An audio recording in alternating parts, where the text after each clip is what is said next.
item that's worth less than $1 million. So it's very difficult to get, it's very scarce, and therefore highly useful as a monetary product. Now in terms of its value, that's something that's obviously changes over time, even though gold and silver are inherently stable in price because it's demanded for so many things by so many people all over the world throughout history, even those people who didn't use it for money. So today gold sits around $2,000 an ounce, silver is about $25 an ounce. The gold-silver ratio is about 80 ounces of silver to 1 ounce of gold. Historically, that ratio was much lower, roughly 12 ounces to 15 ounces of silver to 1, but that's when silver coins were in wide circulation throughout the commercial world. And so that caused an enormous increase in the demand for silver to coin it into coins, and hence the silver was relatively much more valuable.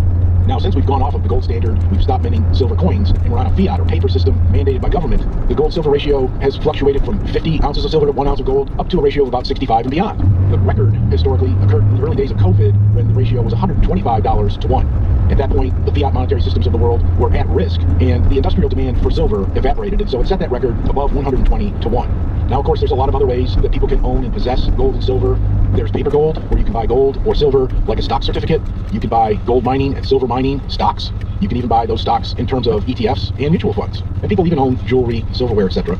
So there's a wide variety of ways that people can own and possess gold as protection against the degradation, chaos of the fiat monetary system. So there are a lot of different ways to approach this.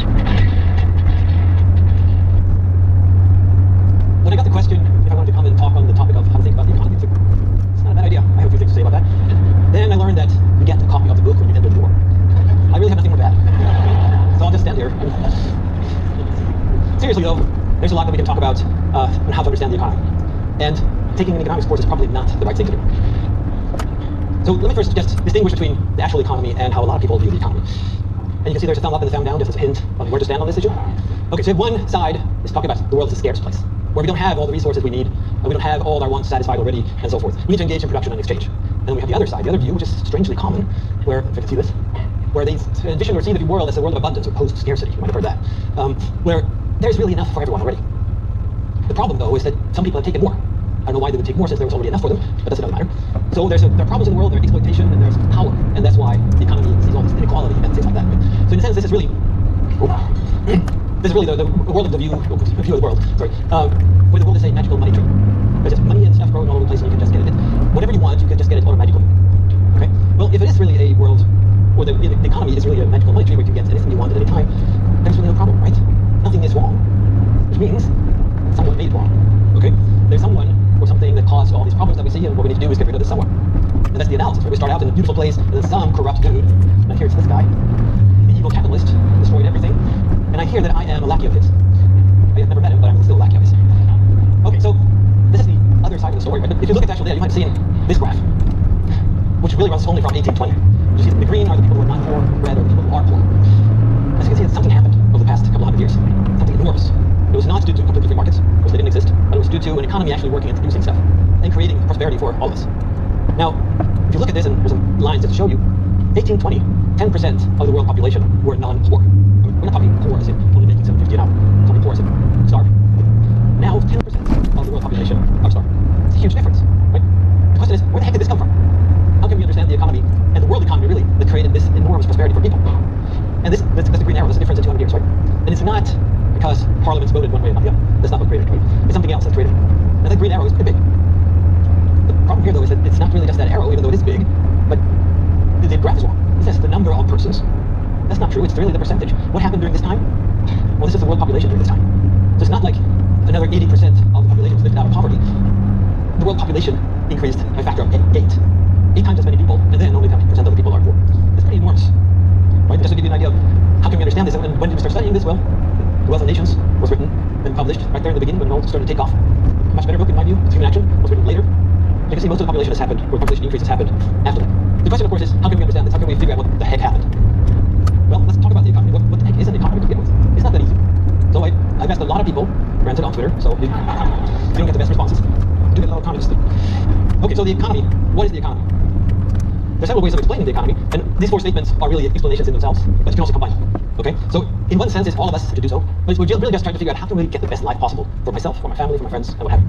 Another is engage in production. Why? Because if we produce, we're going to get more out of it. Because there is no magical money tree. You can't just pick the next generation iPhone from the tree outside. It doesn't exist. There's no such tree. There's nothing called magic in the world. And of course, there's entrepreneurship. As we know as Austrians, entrepreneurship is the driving force. It's what changes and reshapes the world and creates our tomorrow. That's how I usually want to think about entrepreneurship. It creates our tomorrow, which is a fantastic force to have on your side, right? You can also think of the economy in terms of exchange. We're exchanging one thing for the other. Well, the Marxists would say that, okay, so people like to exchange. Why does that matter? Because value is objective, so every exchange, well, we're indifferent anyway. Of course, we know that the reason we exchange is that we expect to be better off. In every exchange, value is created for the simple fact that I get something that I want more than I give up, and the same is true for the other party. So both people expect to be better off, that's why we exchange. Imagine a world population of some 8 billion people exchanging, and no one... They used to be big square. Before that, it was popping fresh pies.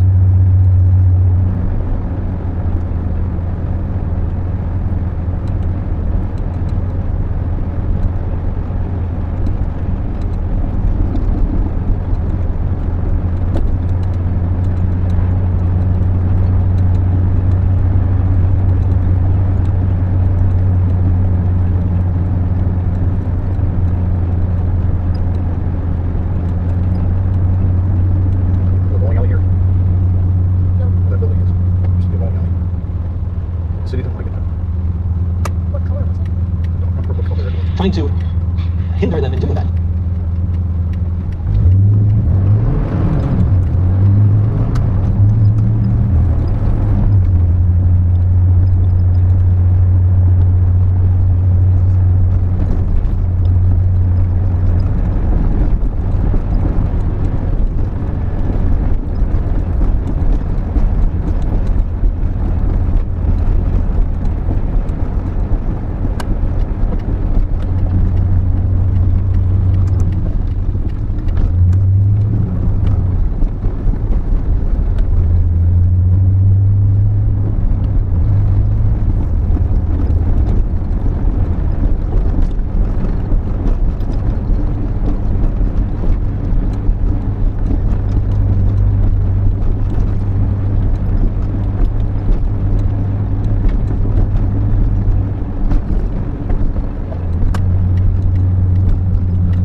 Well, we know that human action is purposeful behavior.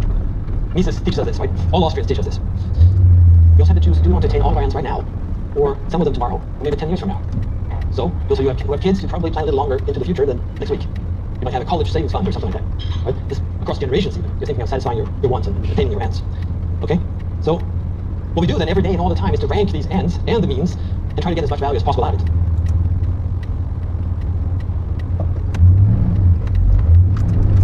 That's the economy. That's all. We're interacting, of course, doing this. And we're learning. We're figuring out better and better ways of doing things. We're figuring out other things that we can do and other ways of doing it. Production.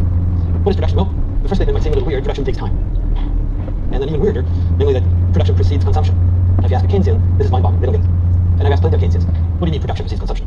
And I would say something like, well, you can't eat a slice of bread before you actually bake it. And they go, what do you mean? Which is very odd to me, but that's actually true. So what they think is, if you just give people money from the magical money tree, then customers having money means that they will just draw production out of production. So you need money first, and then you just get production automatically. Very strange. Well, in our lives, since we have means, since we have ends that we want to pursue later on, we're also engaged in savings. We don't consume everything right now.